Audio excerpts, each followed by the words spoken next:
c'est l'un des duos comiques les plus connus. Ces deux frères se sont beaucoup inspirés du modèle des clowns traditionnels du cirque, ce qui leur a permis de se créer une vraie identité et de se démarquer dans l'univers du spectacle. D'origine belge, ils ont d'abord entamé leur carrière séparément avant de former un tandem à partir de 1992. Ce sont les frères Taloche que nous recevons ce soir sur le plateau de Lumière Intérieure. Bonsoir à tous les deux. Mais bonsoir. Alors c'est vrai qu'on vous connaît beaucoup sous le nom des frères Taloche, mais on connaît moins vos prénoms respectifs. Alors vous êtes Bruno et Vincent. Ouais. Alors on va commencer avec vous, Bruno. Vous avez commencé votre carrière très jeune, hein, vous aviez 18 ans, c'est ça? Oui, c'est ça. Ouais. Et c'était en parallèle de vos études, dans une troupe de cirque amateur, c'est bien ça? Tout à fait, bien renseigné. Bah oui, j'essaye un minimum. Et vous étiez notamment spécialisé dans les animations pour enfants, avec notamment des numéros de jonglage et d'équilibristes. On vous surnommait Texas, pourquoi? Alors, ça c'est bizarre. Alors Texas, c'était mon premier personnage qui était un cow-boy. Je suis rentré dans cette petite troupe d'animation pour enfants, une petite troupe. J'ai pas fait vraiment du cirque à proprement parler. C'était une troupe, comme vous le disiez, d'animation pour enfants. On était tous un peu bénévoles, on s'amusait bien, on était tous jeunes. Et j'avais créé ce personnage de Texas qui faisait de la jonglerie. J'étais même pas encore clown à l'époque, c'est un peu après que je suis devenu clown. Voilà. D'accord. Alors ça c'était à 18 ans, puis à 25 ans, vous créez votre premier one-man show qui met en scène un personnage totalement naïf et décalé. Vous faites vos premiers pas sur scène sous le nom de Taloche. Alors pourquoi Taloche? Alors voilà, donc j'ai commencé à écrire mes premiers sketchs donc bien avant d'être avec Vincent, et j'ai cherché un nom qui collait au personnage que j'interprétais. À l'époque, j'étais fan de Coluche, et je trouvais que Coluche c'était un nom qui se retenait bien, qui avait une consonance comme ça, sonore, qui était intéressante. Et j'ai essayé de trouver un nom qui ressemblait, donc Taloche, Coluche, c'est vrai, et en plus qui collait au personnage que je faisais. Et quand on a fait le duo, on a gardé le nom qui était déjà un peu connu en Belgique, et on s'appelait naturellement les frères Taloche. Voilà. En 1986, vous remportez le Grand Prix du Festival international du rire de Rochefort. Est-ce que ça vous a galvanisé, donné envie de poursuivre? Oui, ça m'a... Parce qu'avant ça, j'avais fait 2-3 autres petits concours où j'arrivais parfois au final, mais jamais je ne décrochais un prix. Et ce prix-là, qui était assez connu à l'époque, plus même que maintenant, qui était diffusé en direct sur la RTBF, la chaîne nationale belge, m'a permis d'avoir un rayonnement tout de suite national. Pas encore international, mais national. Et je me suis dit, tiens, il y a peut-être moyen de vivre de ce métier et de continuer dans cette voie-là. Oui, c'est vrai que c'était un déclencheur pour moi. Ouais. Ça vous a porté. Alors Vincent, vous de votre côté, vous êtes aussi très intéressé depuis toujours par l'univers du spectacle. Vous avez commencé votre carrière artistique comme régisseur son et lumière. Le sien. Le sien, forcément. Et comme vous étiez également très attiré par la scène, vous avez créé un spectacle avec un ami d'enfance qui s'appelait non pas Coluche, mais Crouton et Counuche. Oui. Ça ressemble. Quels souvenirs vous gardez de ces moments-là? Alors, de très très bons souvenirs. C'est vrai que mon frère ayant gagné, parce qu'il est beaucoup plus âgé que moi, hein, ça se voit pas, mais il est beaucoup plus âgé que moi. Donc quand il a commencé à gagner ses concours et que moi je pouvais envoyer, régisseur, c'est un bien grand mot, mais j'envoyais le son, la lumière. Mais très vite, je me suis rendu compte qu'on s'amusait plus sur scène que derrière la console. Et j'ai eu envie de passer sur scène, mais comme Bruno faisait un solo, ce qui paraît évident maintenant, ne l'était pas à l'époque. Je me suis dit, moi, je vais pas faire un solo, je vais demander à un de mes meilleurs copains qui avaient envie de faire du théâtre. Et pour nos 20 ans, on a créé un spectacle. Et puis, on savait pas que ça allait plaire, on savait pas qu'on allait gagner des concours. Et puis, mon copain, c'est très bizarre, mais à l'époque, m'a dit, écoute, ça s'emballe, moi, je veux pas du tout faire ce métier-là. Donc je vais arrêter. Et c'est là que je me suis dit, mais c'est un peu embêtant, parce que je me retrouvais tout seul. Et c'est de là qu'est née l'idée de s'associer. Ouais, on n'y pensait pas forcément au départ, et puis c'est naturellement que je lui ai dit, alors on va créer un duo. Et on a rien gardé de ce que je faisais comme sketch en solo. Pratiquement, on a réécrit un nouveau spectacle. Ouais. Est-ce que vous êtes issus tous les deux d'une famille où le rire était important? Qu'est-ce qui vous a finalement poussé dans cette direction-là? En réalité, il n'y a pas du tout d'artistes dans notre famille. Donc même quand on remonte assez loin, ou même dans la famille au sens large, cousins, etc. Pas chef scout, guitariste, rien. Mais du coup, vos parents l'ont bien pris quand vous avez pris cette voie-là? Ils ont eu peur parce que c'est un métier qui fait peur. Ils nous ont tout de suite dit, métier de saltimbanque. Gardez votre métier parce que saltimbanque, on ne sait pas vers où on va, c'est pas très sûr. Mais il y avait une très bonne ambiance familiale. On rigolait beaucoup entre nous avec mes autres frères. On a encore 2 autres frères, avec notre papa qui malheureusement n'est plus là. Mais il y avait beaucoup de rire, de fou rire, et c'était une famille, je dirais, joyeuse. Elle est toujours d'ailleurs. Oui. Faire rire, c'est pas toujours évident. Est-ce que vous avez le sentiment qu'on peut rire de tout? Est-ce que vous avez le sentiment qu'il y a plus de tabous que par le passé ou pas? Moi, je pense que bizarrement, alors nous, on est un peu mal placés pour parler de ça. Pourquoi? Parce que depuis plus de 25 ans, notre humour est très burlesque, très intemporel et très clownesque. Donc on peut pas dire qu'on utilise beaucoup l'actualité ou des faits pour provoquer les rires. Donc ça veut dire que nous, on peut pas dire qu'on sent une véritable évolution, là, mais nos collègues qui utilisent l'humour parfois un peu plus trash ou quoi, on se rend compte que, ouais, bizarrement, il y a une régression de pouvoir rire de tout, en tout cas dans les médias. Sur scène, je pense que une forme de politiquement correct, un petit peu, vous diriez, qui fait que... Quand on parle avec nos collègues qui sont vraiment plus cyniques que nous, ils nous disent que sur scène, vraiment, tout est possible. C'est un des seuls, je pense, espaces de liberté totale. Mais dès qu'ils sont confrontés à la télévision ou à la radio, il y a des barrières qui sont maintenant très, très élevées et qui n'étaient pas le cas du temps même de... On parlait de Coluche ou même de Pierre Desproges. On dit des choses bien plus osées que maintenant. Bien sûr. Ou même après Coluche et Desproges, les inconnus, les nuls faisaient peut-être des sketchs qui étaient plus osés que ce qu'on ose faire. Maintenant, il faut quand même bien réfléchir avant de mettre un sketch en télé. Ce qui est dommage. Nous, ça ne nous concerne pas, comme Vincent disait, parce que franchement, on ne s'attaque pas du tout à ça, on n'est pas engagé, je dirais, dans nos sketchs. Mais voilà, c'est une époque, c'est un climat qui va peut-être changer en bien ou en mal, ça, je ne sais pas. Alors, vous évoquiez le moment où vous avez décidé de vous associer. Une des chansons des sketchs chansons qui a lancé votre carrière, c'est J'ai encore rêvé d'elle, où effectivement, vous mimez les paroles de la chanson, qui est une très jolie chanson d'ailleurs, vous chantez très bien. Là-dessus, vous décrochez une émission sur la RTBF qui s'intitule Signé Taloche. Et à ce moment-là, vous êtes bel et bien lancé et vous créez le Festival international du rire de Liège. Alors, vu de l'extérieur, ça donne plutôt le sentiment d'une jolie success story, comme on a coutume de les appeler. Quelles sont les difficultés auxquelles vous avez fait face? Alors, on a la chance depuis le début de faire beaucoup de choses différentes. Donc on est auteur d'abord de nos sketchs, on joue sur scène. Très vite, Vincent et moi, on s'est occupé d'autres humoristes aussi. Donc on a une casquette, entre guillemets, producteur-manager. Et puis on a une émission de télé qui a duré 20 ans à la RTBF. C'est une belle longévité, parce qu'en télé, une émission de 20 ans, c'est pas... On a eu c'est une belle carte de visite pour nous, qui nous a permis de rencontrer aussi beaucoup d'autres humoristes. Et puis depuis 10 ans, on a créé en effet un festival du rire à Liège, qui est un gros festival international. Et donc on joue sur plusieurs tableaux. Et c'est bien aussi parce qu'on aime l'organisation, on aime de créer des choses. Ça reste dans la création, de toute façon. Puis ça ne vous permet pas de mettre tous vos œufs dans le même panier non plus, donc ça a du sens. Alors, même si vous n'êtes pas tout à fait dans le même type d'humour que certains de vos contemporains, vous caricaturez quand même beaucoup de moments de la vie de tous les jours, depuis le chauffeur impatient jusqu'au médecin généraliste, en passant par les vendeurs de calendriers et j'en passe.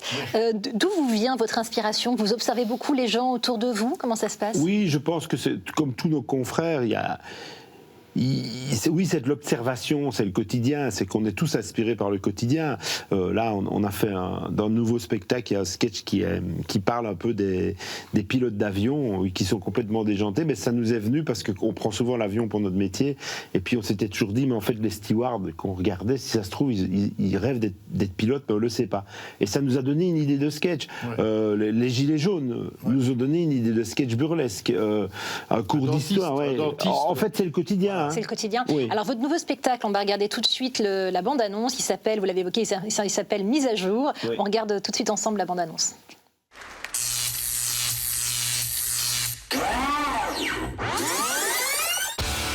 Bienvenue à ce nouveau spectacle Mise à jour. Un spectacle avec des effets surprises et de la sensualité. Non. Oh non! Vous avez déjà volé? Oui, mais seulement dans les magasins. Ah bah les gros salaires et les parachutes dorés! Ah bah les bus scolaires et surtout Julien Doré!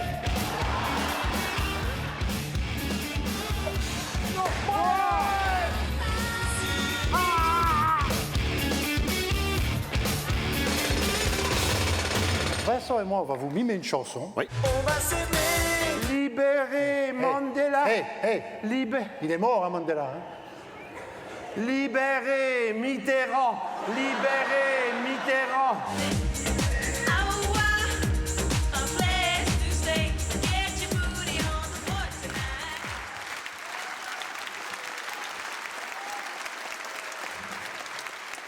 Donc c'était la bande-annonce de votre nouveau spectacle, dont je rappelle le titre, Mise à jour. En 2015, vous aviez déjà écrit une pièce de théâtre qui s'appelait Les Caves. Oui. Alors on ne va pas forcément parler de vos précédents spectacles, on va parler de ce dernier spectacle. Est-ce que vous pouvez nous en dire quelques mots? Oui, alors mise à jour, pourquoi? Parce qu'on revenait après, comme vous l'avez dit, après une pièce de théâtre, on revenait sur des sketchs. Bon, il y a des années qu'on est là. On avait toujours eu jusque-là le même costume de scène. On a changé de costume de scène, on a changé de visuel, on a changé de graphiste, et on a fait de metteurs en scène, on a fait des nouveaux sketchs, et c'est pour ça que l'idée du spectacle Mise à jour. Alors, il y a principalement des nouveaux sketchs, et il y a une ou deux reprises, parce que les gens aiment bien aussi, de toute façon, de retrouver un ou deux sketchs qu'ils ont bien aimés ou appréciés. Où est-ce qu'on peut le voir, ce spectacle? Alors actuellement, là, on est à Paris jusque fin mars à l'Européen. C'est une salle qu'on ne connaissait pas, en tout cas en tant que comédien. Et on adore y jouer. Et puis, quand on aura fini l'exploitation parisienne, donc à partir d'avril, on va débuter une tournée dans toute la France et la francophonie, puisqu'on va passer en Belgique et en Suisse aussi. Et là, en fait, je crois qu'il y a 25 villes. Enfin, on passe un peu dans toutes les régions de France, d'avril à juillet. Alors dans ce spectacle, effectivement, il y a 12 nouveaux sketchs, vous l'évoquiez, dans lesquels vous abordez des sujets que vous aviez finalement pas abordés dans vos spectacles précédents. Et vous disiez tout à l'heure, on n'est pas tellement sur les sujets contemporains, mais là, vous parlez de législation, d'écologie, de manifestation. Pourquoi tout d'un coup vous intéressez-vous à ces thèmes? L'écologie, ça paraît évident. Alors le tout, c'est de on prend le sujet, par exemple, de l'écologie, mais il faut que ça reste dans notre univers, quoi. On ne va pas subitement faire un dialogue sur scène où on explique des choses aux gens. On reste dans le domaine burlesque. Donc, en effet, on parle d'écologie, mais il y a des surprises qu'on ne vous dira pas, qui sont un peu, qui surprennent un peu le public.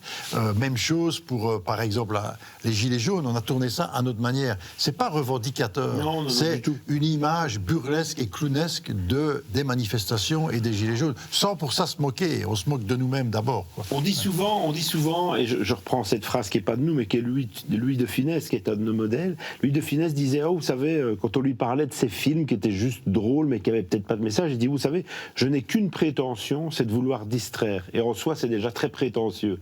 Et nous, on s'est toujours retrouvés dans cette phrase, on a que cette prétention-là. On pense que de plus en plus, avec tout ce qu'on vit, les gens ont besoin d'être distraits. Et nous, on vient que l'humour qui ramène parfois un peu à l'enfance. Et ça, on est très fiers de ça. Oui. Alors, De Funès, c'est un de vos modèles. Vous citiez Coluche. Il y en a un troisième, si j'ai bien compris, qui vous a beaucoup inspiré, c'est Bourvil. Oui, bien sûr. Oui. Je suis un fan absolu de Bourvil. Je pense que c'est le monsieur qui m'a le plus inspiré pour le métier. J'ai même eu envie de faire un concert hommage à son répertoire, tellement j'adore ce monsieur. C'est vrai que petit, on regardait tous les films de Bourvil et de Funès, mais j'ai toujours été très touché par la tendresse que Bourvil avait en lui. Et voilà, ça ne m'est jamais passé. Je pense que le premier souvenir que j'ai en tant que petit garçon, c'est de voir une pièce qui s'appelle La Bonne Planque, en noir et blanc, avec notre papa et mes frères, et où tout le monde rigolait. Et j'ai vu ce monsieur, qui était Bourvil, et là maintenant j'ai 50 ans, et je suis toujours aussi fan, quoi. Ça ne m'a jamais passé. Vous écrivez ensemble vos sketchs? Oui. Ouais. Donc c'est une écriture à 4 mains, comment ça se passe? Oui, c'est toujours, on se voit pour une séance, il y a toujours l'un ou l'autre qui amène une idée, on commence à écrire sur l'idée, à improviser, on bouge dans la pièce, on essaye des choses. Après, il y a souvent l'apport du metteur en scène, qui n'est pas toujours le même, et qui, lui, apporte aussi sa touche et nous conseille. On aime bien d'avoir un œil extérieur. C'est rare quand on travaille vraiment tout seul. On faisait plus ça au début. Maintenant, l'apport de cet œil extérieur est très important, mais on est pratiquement à la base. C'est pas qu'on ne veut pas avoir un sketch de quelqu'un d'autre, c'est qu'il n'y a pas tellement de monde qui écrit pour le monde burlesque non plus. Donc on ne peut pas dire qu'on reçoit souvent des idées de sketch, qu'on le fait plutôt nous-mêmes. Alors, en parlant de votre spectacle, on parle de dinguerie contagieuse. Alors c'est d'actualité, tout ce qui est contagieux. Pour décrire votre humour et ce spectacle, c'est comme ça que vous le vivez aussi? Oui. Oui, alors pas plus tard qu'avant-hier, il y a c'était des collègues, des humoristes féminines ou masculins qui viennent nous voir, et il y a, je ne sais plus qui nous a dit que notre rire, c'est effectivement une part d'enfance. C'est une humoriste qui m'a dit, quand on vous voit, alors qu'elle est plutôt dans le domaine trash, elle me dit, quand on vous voit, on rit, mais avec une âme d'enfant, et ça ne nous arrive plus tellement. Et j'ai trouvé que c'est magnifique comme compliment. C'est-à-dire que c'était une adulte, évidemment, mais qui a dit « j'ai mon rire d'enfant ». qui est ressorti en voyant vos délires. Et nous, enfin, il n'y a pas plus beau compliment. Oui, nous, on est un peu dans cet univers et on se rend compte que, bon, maintenant, il y a beaucoup la mode des stand-up, mais nous, on se rend compte que dans notre univers burlesque, il n'y a pas tellement de duo, de trio, même de solo, qui sont dans ce domaine-là. On ne sait pas pourquoi, mais tant mieux pour nous, peut-être. Il y avait un peu dans cet univers-là musical, il y avait Shirley Dino, qui avait un duo comme ça, qui était un peu ressemblant. Il y a un peu les Bodins aussi, qui sont dans cette complicité des deux personnages, mais on n'a pas tellement. Voilà. Et du coup, c'est un humour qui s'adresse aussi aux enfants. Votre spectacle s'adresse aux enfants. Aussi. On pense qu'on est vraiment ce qu'on appelle dans le familial. C'est-à-dire que c'est pas un spectacle pour enfants, c'est évident. Mais quand on en voit d'ailleurs beaucoup dans les salles, quand ils viennent avec leurs parents, nous, notre plus grand bonheur, c'est d'avoir dans les salles, et ça arrive très régulièrement, il y a les grands-parents, les enfants, les petits-enfants qui sont là, et ils passent un bon moment, même s'ils ne rient pas tous au même endroit, parce que nous, il y a du premier degré visible, et puis un second degré qui est quand même là. Oui. Mais c'est très familial. Alors vous avez créé ce festival à Liège, on en parlait. Vous êtes très proche finalement de vos racines. Vous avez même fait un sketch sur les frites, si mes souvenirs sont bons. Oui. C'est important pour vous de parler de vos racines ? Oui, on aime bien la Belgique, mais on ne veut pas, on n'a pas de message à passer par rapport à la Belgique. Voilà, mais on aime notre pays. Pourquoi est-ce qu'on a fait le festival à Liège ? Parce que d'abord, c'est une ville qui était proche de notre région d'origine, et on s'est aperçu que c'est une grosse ville, qui avait beaucoup de salles, qu'on pouvait exploiter beaucoup de salles au centre-ville, et qui n'avait jamais eu de festival d'humour dans cette grosse ville. C'est pour ça qu'on l'a fait, et maintenant on ne regrette pas parce que la ville est bien adaptée à ce qu'on voulait faire. On n'aurait pas voulu faire ce projet qu'on a mûri pendant des années, le faire en France, c'était pas très logique.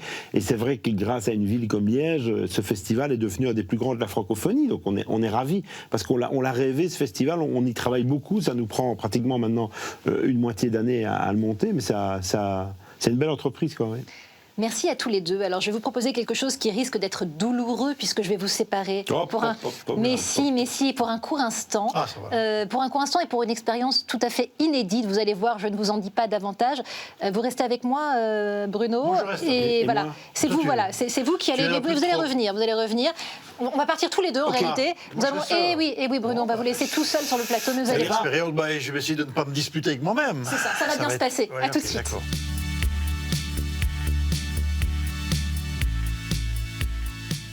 Est-ce que vous êtes bien installé, Bruno ? Oui, très bien. Bon, alors parfait. Si je vous dis passion, vous me dites quoi ? Passion. Eh bien, je suis quelqu'un de passionné, ça c'est sûr. Passionné par mon boulot, d'abord. Comme on a dit tout à l'heure aussi, je ne pensais pas un jour vivre de ce métier, donc c'est très agréable de pouvoir le faire. Et je reste passionné par celui-là, mais j'ai d'autres passions.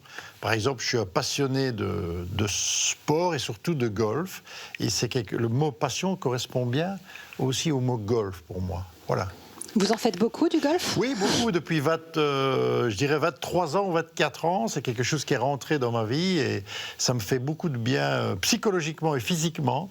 Et j'adore jouer même seul, parce que quand je joue seul, je me retrouve face à la nature, face au terrain, face à moi-même par rapport au parcours, ou jouer avec d'autres, parce que c'est beaucoup d'échanges aussi avec des amis.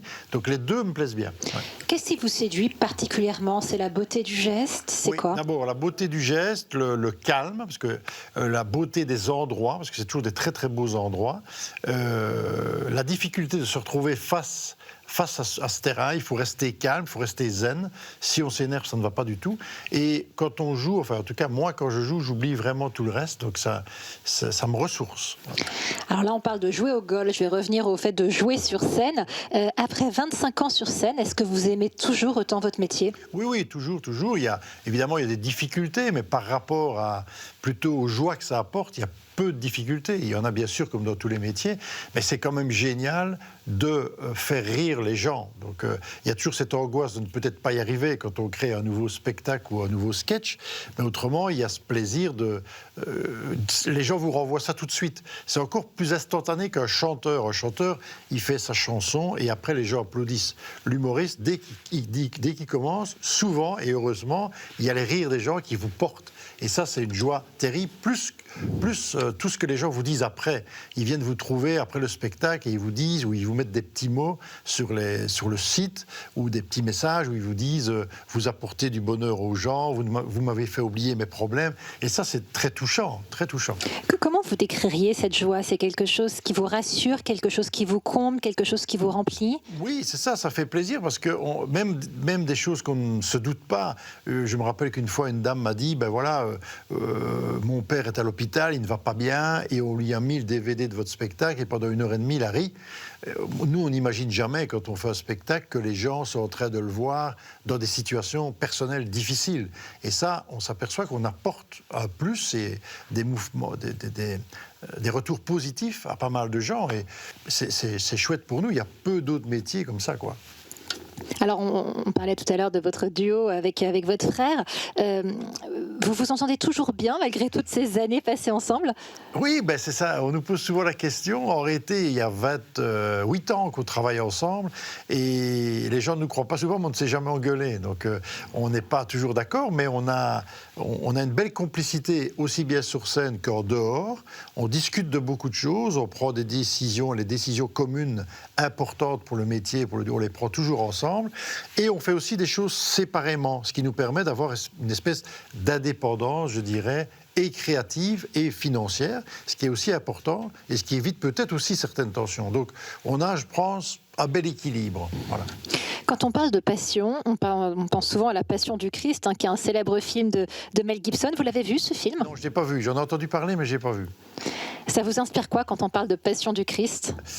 Nous, on a été élevés dans une famille catholique. Ma maman, qui est d'ailleurs une fan de votre chaîne, parce qu'elle me le dit souvent, on a été élevés par nos parents dans un univers très catholique. On a fait des études dans l'univers catholique. Moi, j'ai été instituteur avant d'être saltimbanque, ou parallèlement même, et j'ai même enseigné un peu la religion. Donc on a été baignés, donc on a une base. Maintenant, je suis un petit peu plus, je dirais peut-être dans la réflexion et dans l'interrogation de beaucoup de choses, mais on a cette base catholique qui est toujours très importante pour nous, et surtout par rapport aux valeurs que nos parents nous ont éduquées, nous ont inculquées, je dirais, par rapport à cette trace catholique. Oui, parce que j'allais justement vous demander, qu'est-ce qui vous en reste? Il m'en reste un sens des valeurs, du respect, le respect, je pense, des autres, je crois l'honnêteté par rapport à beaucoup de situations de la vie. Je ne suis plus spécialement pratiquant pour l'instant, mais avec justement, mon père nous a malheureusement quittés, mais avec notre maman, on est toujours baigné de cette atmosphère, parce que dès qu'elle a un problème, elle ramène beaucoup de valeurs positives catholiques, et elle nous donne toujours maintenant, même à notre âge, des conseils par rapport à ces valeurs catholiques. Alors, je vais faire la transition, puisque vous parliez du départ de votre papa. Je voulais savoir ce que vous évoque le terme de tristesse. Oui, ça a été très dur, parce qu'on avait une très très belle complicité. Il y a toujours une très bonne ambiance familiale. C'était pas du tout un père lointain. C'était d'ailleurs notre premier fan. Notre père était là, il nous disait alors où est-ce que vous jouez demain. Il découpait les articles de presse. Il était là toujours au spectacle, aux enregistrements. Donc ça nous a fait un choc. Et toujours maintenant, on a l'impression qu'il est quand même toujours très présent. Voilà, donc évidemment, la mort, ça provoque toujours un choc. Beaucoup d'interrogations aussi, qu'est-ce qui se passe après? Voilà, ça c'est des réflexions, je dirais, plus personnelles. Mais oui, ça fait très bizarre, et évidemment, on sait que plus on avance, plus on va avoir ce problème avec de la famille ou des amis qui disparaissent. Ça nous est évidemment, avec Vincent, arrivé déjà souvent, avec des amis même très intimes, et ça provoque toujours une grosse réflexion. Oui. Alors, le monde qui nous entoure n'est pas toujours très drôle. Arriver à en rire, c'est un défi. Oui, c'est ça. Même tout ce qui se passe, même pour l'instant, tous les problèmes qu'on entend pour le moment, il faut garder cet éclairage humoristique, parce qu'autrement, on est foutu. S'il n'y a pas pour l'instant des humoristes ou des gens qui se décalent un peu de la réalité, ça fait peur. Donc, je pense que l'éclairage des humoristes ou des rubriqueurs ou des journalistes qui sont plus dans un côté, je dirais, plus positif ou humoristique, c'est complètement indispensable. Autrement, on a l'impression que tout va mal, quoi. C'est salutaire, finalement. Oui, c'est tout à fait salutaire. D'ailleurs, c'est pour ça que je pense que tout ce qui est pièces comiques, films comiques, ont quand même toujours du succès, parce que les gens ont besoin... On nous le dit souvent à la sortie du spectacle, on a besoin de rire, quoi, parce que s'ils regardent tout le temps les informations en boucle, parfois c'est un peu déprimant, voire souvent déprimant. Donc je crois que les gens ont besoin de ça. Oui. Et est-ce qu'il y a des moments, vous, pendant votre carrière, où vous avez fait une espèce de pause, de traversée du désert ? Non, j'ai pas eu trop de problèmes avec moi-même, si je peux dire. Donc ça va. J'ai eu la chance, parce que c'est une question de chance aussi, d'être toujours dans un univers positif, avec une carrière que j'aimais bien, avec des amis autour de moi, avec une famille autour de moi. Donc ça, je pense que c'est une chance. Et, ce n'est pas donné à tout le monde. Il faut s'en rendre compte. Il faut aussi rester positif. C'est ce que j'essaye de faire. Mais je m'aperçois que la vie n'est pas la même pour tout le monde et qu'il y a plein de gens qui ont vraiment des difficultés. Je vois ça, je peux comprendre. Mais pour ma part, j'estime avoir eu beaucoup de chance de la vie, quoi. Ouais. Eh bien, écoutez, on va conclure sur cette chance que vous avez eue et sur cette gratitude. Et je vais vous inviter à céder la place à votre frère, Vincent. Tout à fait. Merci.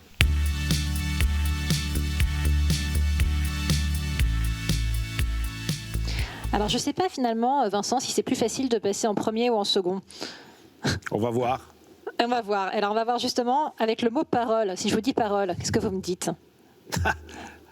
Ça vous fait rire, en tout cas. Déjà, ça me fait rire parce qu'évidemment, par rapport à votre chaîne, moi, j'ai été enfant de chœur. Je rigole parce que c'est des très très bons souvenirs. On habitait à côté d'une église et j'ai été enfant de chœur jusqu'à ce qu'on me dise d'arrêter, à mon avis. Et du coup... Pourquoi est-ce qu'on vous a dit d'arrêter ? Parce qu'à un moment donné, j'avais un âge où il fallait que oui, c'est ça, c'était une question d'âge. Oui, je comprends. On peut pas être enfant de cœur jusqu'à 35 ans. Non, j'ai fait enfant de cœur longtemps. Et c'est vrai, hein, ma maman sera contente quand je vais le rappeler. Je formais les plus jeunes. Voilà, j'organisais un petit peu qui pouvait venir servir, qu'on appelait servir une messe d'enterrement, une messe de mariage, etc. Donc j'organisais un petit peu, j'étais déjà un peu organisateur en jeune. Et donc parole, je ne sais pas pourquoi ça me revient, parole d'évangile, selon, etc. C'était souvent moi qui faisais les lectures à ce moment-là. Et je ne sais pas pourquoi, en voyant ce mot et en sachant où je suis avec vous, j'ai des souvenirs, j'ai adoré en fait mon enfance. Je souhaite une enfance à tout le monde comme on a eu avec mon frère, et puis et c'était lié à cette église qui était à côté de notre maison, et donc j'ai fait beaucoup de lectures, et je pense que c'était peut-être sans le savoir le début de quelque chose dont je n'étais pas conscient, c'est de parler en public. Il y a une dimension de spectacle quand on est enfant de chœur. Hein. On s'habille, on est un peu comme les déguisements, peut-être qu'on aurait maintenant. Et voilà, j'ai tout ça qui me revient en voyant ce mot. Alors, votre humour à tous les deux réside certes dans vos dialogues, mais aussi dans toute une panoplie de mimiques, de grimaces.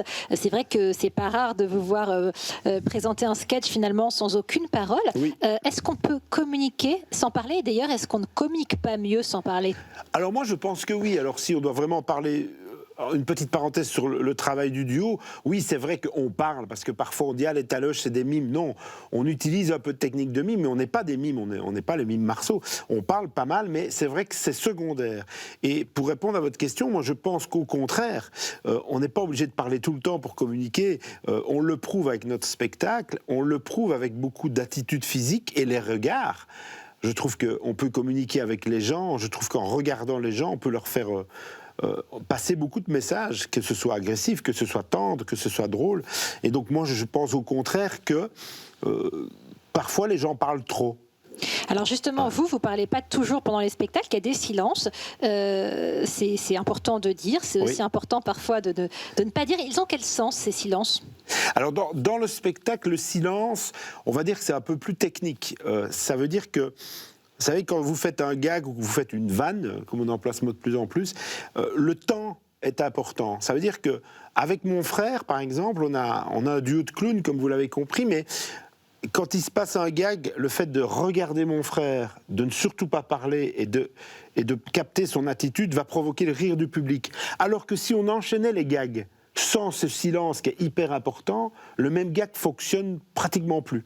Et donc, c'est de la technique, mais c'est passionnant. De Funès faisait ça, Pierre Richard faisait ça, Jerry Lewis faisait ça, on n'a rien inventé, mais c'est une technique due au burlesque.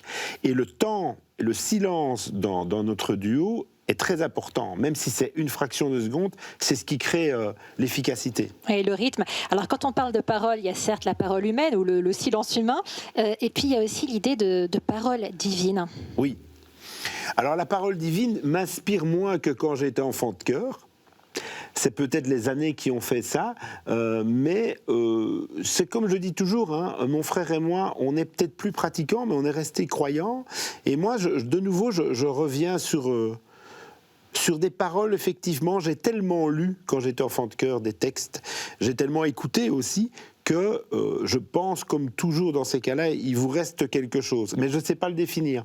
Je ne sais pas le définir exactement, mais je crois qu'il reste quelque chose de toutes ces années. Et quand je dis quelque chose, c'est quelque chose de positif.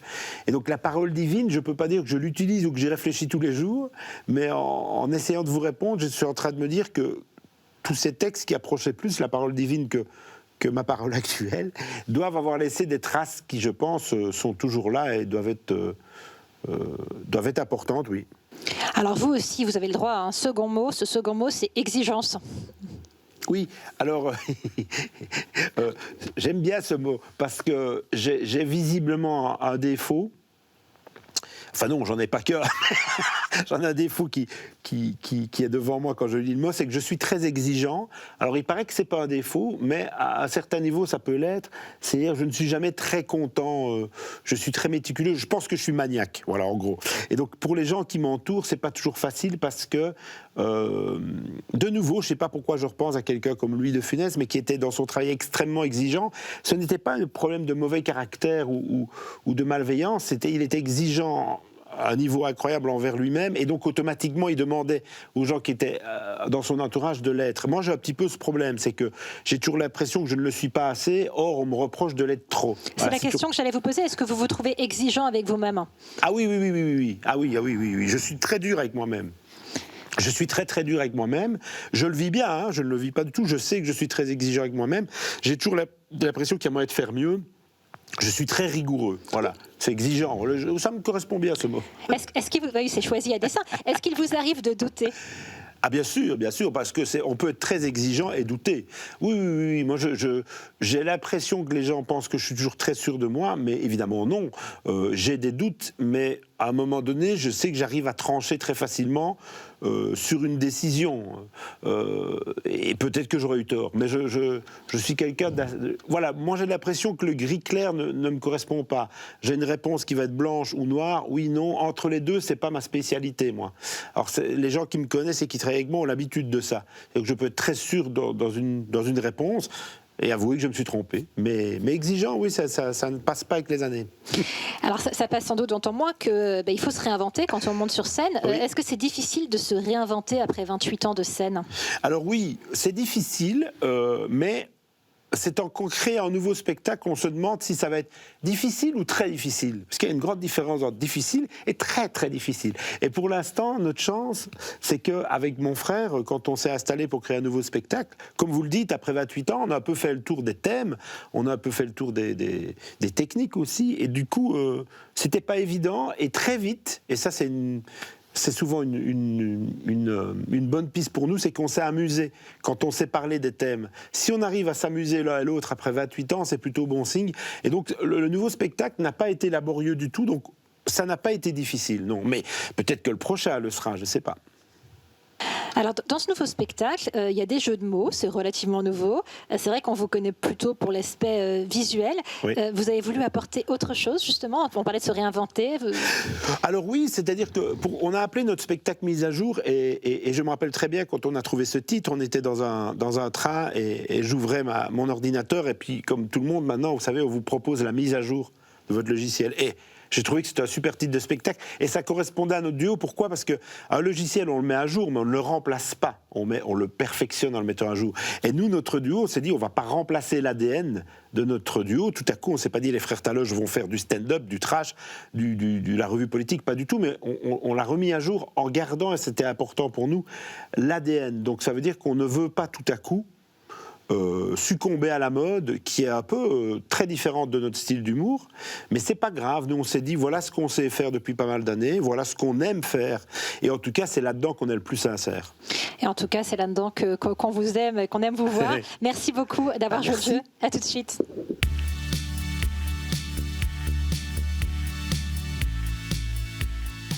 Alors, merci d'abord à tous les deux d'avoir joué le jeu. Est-ce que vous avez envie de réagir à l'expérience que vous venez de vivre, à l'expérience inédite peut-être que vous venez de vivre ?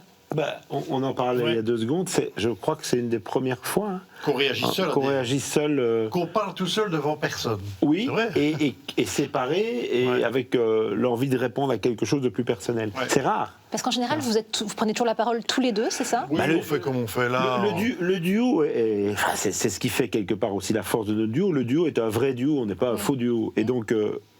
c'est indéniable, les gens ont toujours envie d'entendre et de voir les deux. Donc de nous séparer, c'est rigolo, ça change. Et vous, ça vous fait quoi personnellement de se retrouver tout seul? C'est déroutant ou c'est quoi? Oui, ça fait un peu bizarre. C'est une expérience originale. Moi, personnellement, j'aimais beaucoup et je ne suis plus sûr de vouloir vraiment continuer le duo. Voilà. Vous êtes peut-être à la base une scission. Une scission, je m'en voudrais. Je vais porter une lourde responsabilité. Est-ce que vous avez appris des choses l'un et l'autre dans ce que vous avez dit? Est-ce qu'il y a des choses qui vous ont surpris dans ce qu'a dit Bruno, dans ce qu'a dit Vincent? Vous dites, tiens, je suis étonné qu'ils répondent ça. Moi, je n'ai pas été étonné, non, parce qu'on se connaît évidemment tellement par cœur. Quand même bien. J'ai pas été dérouté par ces réponses. Non, moi non plus. Je pourrais faire croire le contraire. Hein. Mais je suis sûr que vous arriveriez très bien à le faire croire. Mais oui. Non. Je l'écoutais. Oui, après, quand on parle de la mort de notre papa, c'est plus, évidemment, on partage cette douleur aussi. Donc, je l'écoutais d'une autre façon. Mais je n'étais pas étonné de ce qu'il a dit, évidemment. Et donc, vous disiez, votre papa était votre plus grand fan, c'est ça? Oui.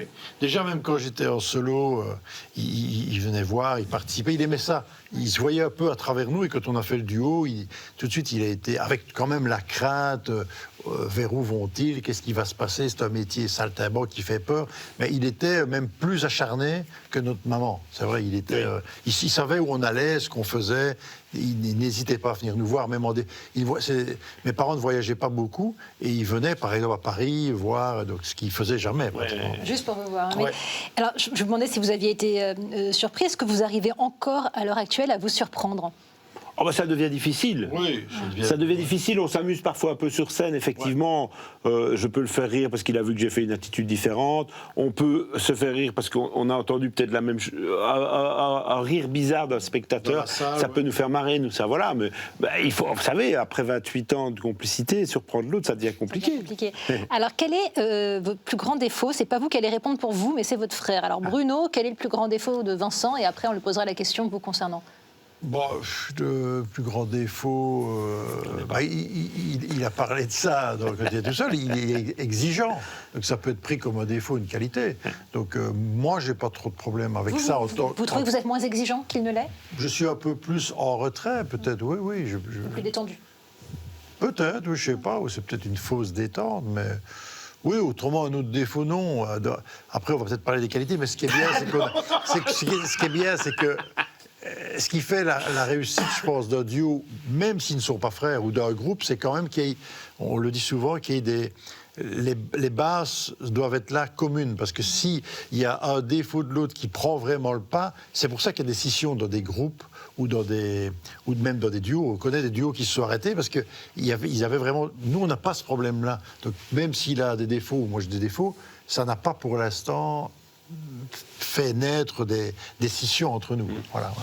Vincent, quel est le plus grand défaut de Bruno? Il n'est pas assez exigeant. Puisque mais pour un exigeant, c'est évident, on trouve toujours que les autres ne le sont pas assez. Non, il n'y a pas... c'est vrai que c'est ce qui fait aussi que le duo fonctionne, c'est qu'il n'y a pas une instabilité. On a des caractères très différents, mais il y a une stabilité qui est là, et il n'y a pas vraiment... Non, c'est vrai que pour moi, Bruno n'est pas assez exigeant, mais il y en a tellement que je trouve qu'ils ne le sont pas, que je vis au quotidien... Voilà, je vis au quotidien avec des gens qui, pour moi, ne le sont pas. Mais c'est logique, puisque c'est... C'est un petit peu comme un sportif. Un sportif qui court le 100 mètres, voilà, celui qui veut vraiment devenir le meilleur, il est obligé de faire en dessous des 10 secondes. La comparaison est pas mal. Et il y en a d'autres qui vont quand même toute leur vie essayer d'y arriver, mais qui n'y seront pas. Voilà, c'est ça aussi un peu l'exigence. Ça dépend où on met la barre. C'est lequel d'entre vous qui a suggéré l'idée de lancer ce duo artistique? Est-ce que ça s'est fait vraiment à l'unisson, ou est-ce qu'il y en a un de vous qui a été un peu leader? Au bout du compte, c'est même au cas de nous deux. Non, c'est un autre humoriste belge très connu chez nous, qui s'appelle François Pirret, qui n'est pas connu chez vous, mais qui est connu chez nous, et qui me connaissait très bien, moi, parce que j'avais déjà fait sa première partie en solo. Il connaissait Vincent et son duo. Parce que j'avais fait sa première partie à l'époque. Et quand son copain a arrêté, il nous a dit, pourquoi vous ne faites pas un truc à vous deux? C'était nous, on n'y est évident pas pour pensé. lui et nous pas. Et quand il vous l'a suggéré, ça vous a Moi, semblé ça être m'a une évidence? surpris d'abord. Et puis d'ailleurs, quand on le voit 27 ans après, on lui rappelle ça, il dit tout le temps je me rappelle plus Oui, que ça ça a été rappelle important. pas, Mais donc, au bout du compte, ça n'a pas. C'est une évidence maintenant, mais la décision n'a pas été si logique que ça. Lequel d'entre vous est le plus spirituel? Je sais pas, j'ai plutôt l'impression qu'on est un peu sur une... Enfin, moi, je me sens plus trop spirituel, mais spirituel dans quel sens, d'abord, vous voulez dire? C'est à vous de me le dire, de la façon dont vous le comprenez. Dans le sens, parce que ça peut être dans le sens comique ou dans le sens...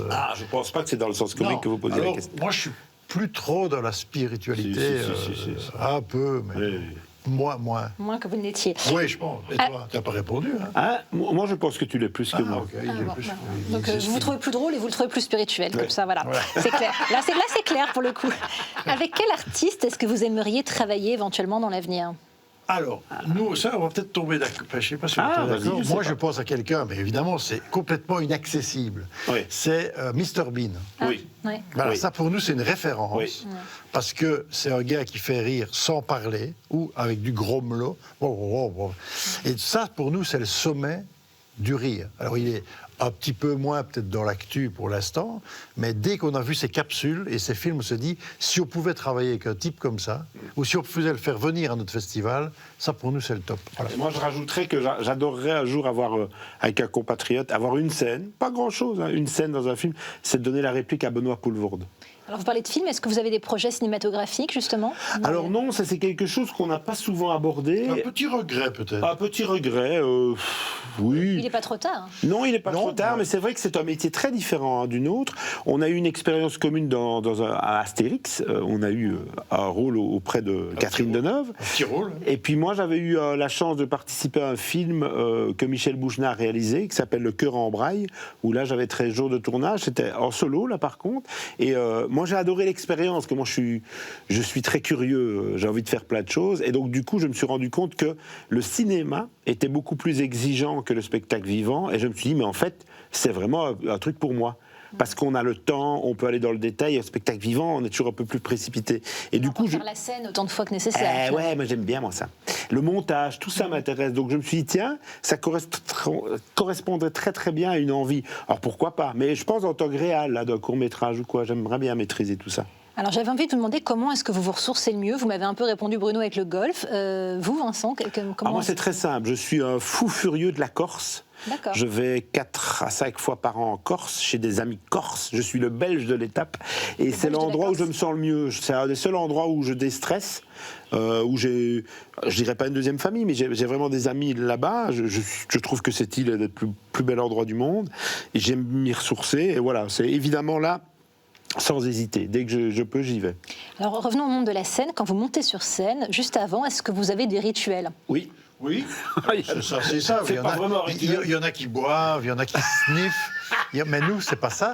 Nous, on marche. Donc, on se prépare. On le saura pas. On va le faire tout à l'heure. Hein. Chaque fois qu'on monte sur scène, on se prépare plus ou moins 20 minutes avant. On met notre costume de scène, on met les micros. On répète 2-3 000 fois qu'on a fait le spectacle. Plateforme, on ne doit pas répéter spécialement les textes. Et puis, on marche dans les coulisses. Donc, soit derrière le rideau, quand il y a un rideau, soit dans les coulisses, dans les loges. Et je ne sais pas pourquoi on marche, mais ça se déstresse, quoi. Ouais, on marche d'un côté à l'autre, on se croise. Et c'est impossible de rester assis. On ne peut pas rester comme ça et dire on y va, quoi. Vous marchez ensemble ou chacun dans son coin? Non, on marche, on se parle quand même. Il y a nos régisseurs qui viennent nous dire un truc ou l'autre. Ça fait rire notre équipe parce qu'ils nous voient marcher. Je crois qu'il n'y a pas que nous, il y en a beaucoup qui marchent. Il y a toujours un petit stress juste avant de monter sur scène. Quelles sont les erreurs qui vous ont fait grandir, que ce soit des ratés scéniques ou d'autres erreurs? Qu'est-ce que vous avez fait comme erreur qui vous a permis d'avancer? Je sais pas si... Scénique, vous voulez dire par rapport au métier? Oui, c'est ça. Peut-être parfois, je ne sais pas si c'est une erreur ou quoi, mais on se rend compte quand même que... Alors c'est génial parce qu'on fait plein d'activités différentes. On fait de la production, on fait un festival, on fait de la télé, etc. Mais ça a parfois été au détriment, à mon avis, avec le recul du duo. C'est-à-dire de s'impliquer peut-être plus dans le duo en tant que frère Taloche aurait peut-être permis à l'évolution du duo encore plus haut. Mais en même temps, on n'aurait pas pu faire le reste. Donc je suis toujours partagé à savoir si ça a été un raté ou pas. Je ne sais pas. Alors on parlait tout à l'heure des défauts, mais ça peut être intéressant aussi d'avoir vos qualités. Alors vous parliez de curiosité, je pense que c'est une qualité. Oui, je pense, oui. Oui, une qualité. On est tous les deux, je pense, curieux. Oui. Ouais, je crois, dans beaucoup de domaines d'ailleurs. Et quelle est la qualité de manière générale à laquelle vous êtes le plus sensible chez un être humain ? Eh bien, moi, il y a deux choses que j'aime beaucoup chez les gens, qui sont liées à l'éducation qu'on a eue, on y pense souvent. L'honnêteté, parce que je trouve que c'est pas si courant que ça, l'honnêteté. Et bizarrement, quelque chose qu'on aime beaucoup aussi, enfin, je crois qu'il va pas me contredire, c'est la politesse, parce que je trouve que ça se perd pas mal. Et je trouve que l'honnêteté et la politesse, ça fait débuter une chouette journée, que ce soit professionnel ou pas. Et donc, moi, j'aime bien ces deux qualités chez les gens m'interpellent très vite. Ouais. Mais justement, j'allais vous demander, c'est quoi pour vous une journée réussie ? Donc, au-delà du fait de croiser des gens polis et honnêtes, alors là, c'est le comble. La journée idéale. Ouais. La journée idéale, pour moi, alors ce serait, j'exclus le spectacle, là, mais quand on joue, voilà, je vais pas. Ma journée idéale, moi, ce serait de faire un parcours de golf le matin, de manger un petit bout avec le gars ou les amis avec qui j'ai joué à midi, et faire une petite réunion de copains le soir ou partager un spectacle le soir. Ça, c'est une journée. C'est pas des journées idéales complètement irréalisables, quoi. Voilà. Et en plus, ça coûte pas très cher. Donc voilà, c'est simple. Quel est le don de la nature que vous n'avez pas, évidemment, pas encore, parce que vous en avez un certain nombre, mais que vous aimeriez avoir ? Alors moi, c'est très simple. Il y en a deux. Ouais. J'ai pas du tout le don des langues et ça m'ennuie parce que je suis trop fainéant à mon âge pour apprendre et j'ai pas le temps. Mais voilà. Et pas du tout de disposition musicale. Donc, par exemple, je trouve génial un mec qui se met au piano ou à la guitare et qui dit tu veux qu'on t'entende quoi et qui joue ça. Je trouve ça un don terrible, quoi. Ouais. Et donc voilà, c'est les deux trucs que j'aurais voulu avoir d'un coup de baguette magique. Si vous pouvez ramener la fée là et d'un petit coup de baguette magique et qu'elle me donne ça. Voilà. Et vous ? Alors c'est banal, mais c'est vrai, c'est la musique. C'est-à-dire que je suis fasciné par les musiciens. On a la chance de connaître des grands musiciens qui eux sont fascinés de savoir que ça doit être génial de faire rire les gens. Nous, on leur dit oui, mais c'est plus facile. Ils me disent non. Donc on est toujours frustré de ce qu'on ne sait pas faire. Et c'est vrai qu'un très bon musicien, un bon pianiste, un bon guitariste. Moi, le concert que je fais en hommage à Bourvil, c'est avec 4 musiciens de jazz de très bon niveau. Et quand je les vois répéter, quand je les vois, ils parlent, je ne sais même pas ce qu'ils se disent entre eux. C'est tellement magique la musique quand c'est bien fait que je suis frustré et fasciné par ça. Mais il n'est pas trop tard. Il n'est pas trop tard. Et peut-être qu'eux disent la même chose. Oui, c'est évident. C'est évident. Et puis le rire est un vrai remède contre la déprime. Oui, c'est ça. Mais je pense que voilà, c'est quelque chose. J'adorerais pouvoir jouer un beau morceau de guitare, ça va être génial. Il y a beaucoup de gens qui nous disent mais comment vous faites pour trouver une idée comique ? Il y a des gens qui ne pourraient pas concevoir un sketch. Et nous, ça ne nous paraît pas si compliqué que ça. Le réussir, c'est autre chose. Mais avoir l'idée de départ, on l'a souvent. Alors c'est quoi justement votre musique préférée à l'un et à l'autre ? Moi, je suis très ouvert sur plein de choses. Ça peut passer du rock, du rock and roll, même du jazz à la chanson française. Moi, même à la musique classique. Je suis vraiment plein de choses qui m'intéressent. Moi, je suis très très braqué sur la new wave. Peut-être c'est générationnel, mais je suis un fou furieux inconditionnel de Cure. Donc c'est vraiment de la new wave anglaise qui me fascine depuis toujours. Ça, c'est indéniable, la new wave. Et puis, j'ai une grande passion pour Jacques Brel, moi.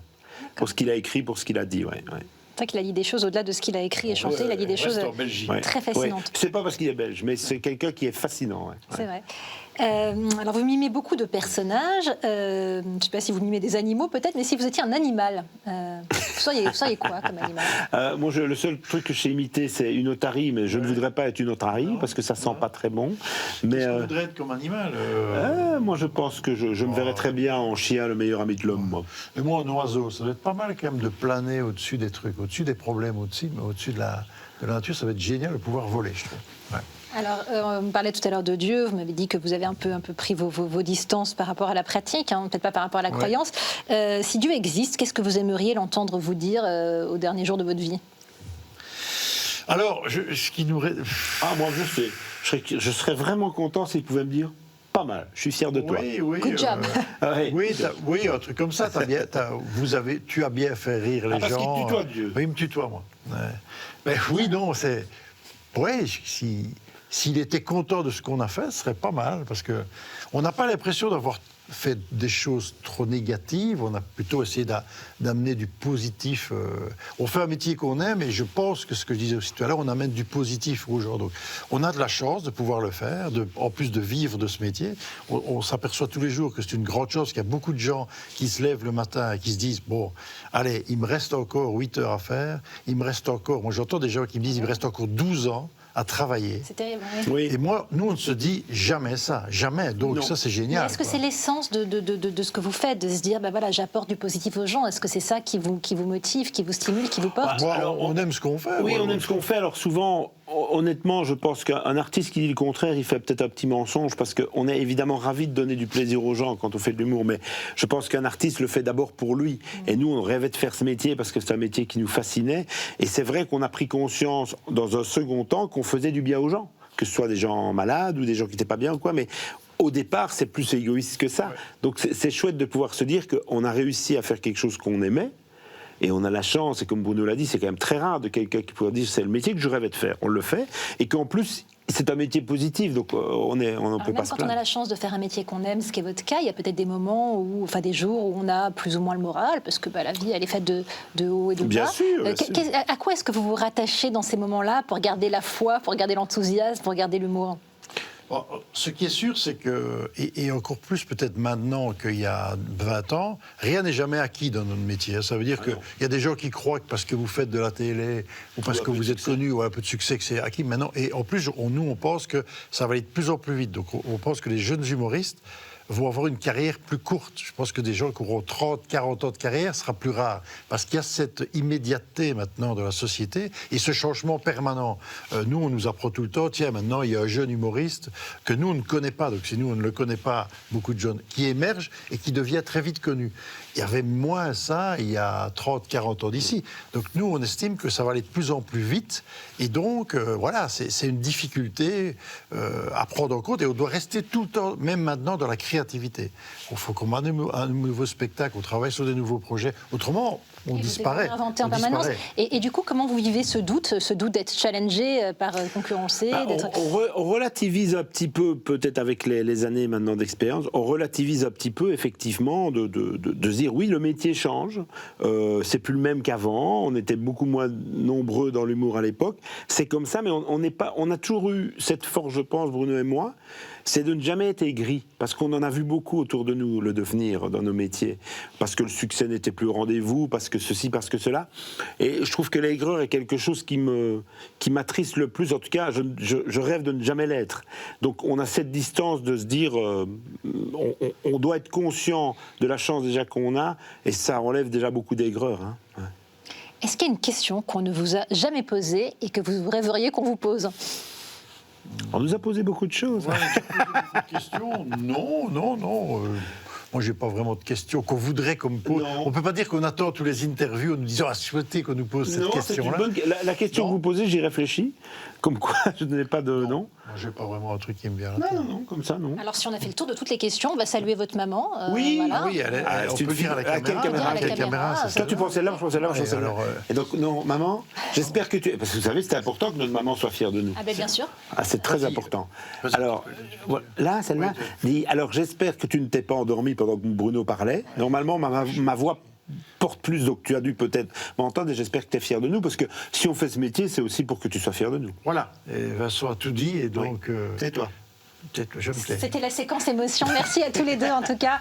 Je rappelle le titre de votre spectacle, Mise à jour. Merci à tous les deux et merci évidemment aux téléspectateurs de KTO de nous avoir suivis et on salue évidemment votre maman à tous les deux. Bonne soirée à tous. Je rappelle que vous pouvez retrouver cette émission sur notre site internet ktotv.com. À très bientôt.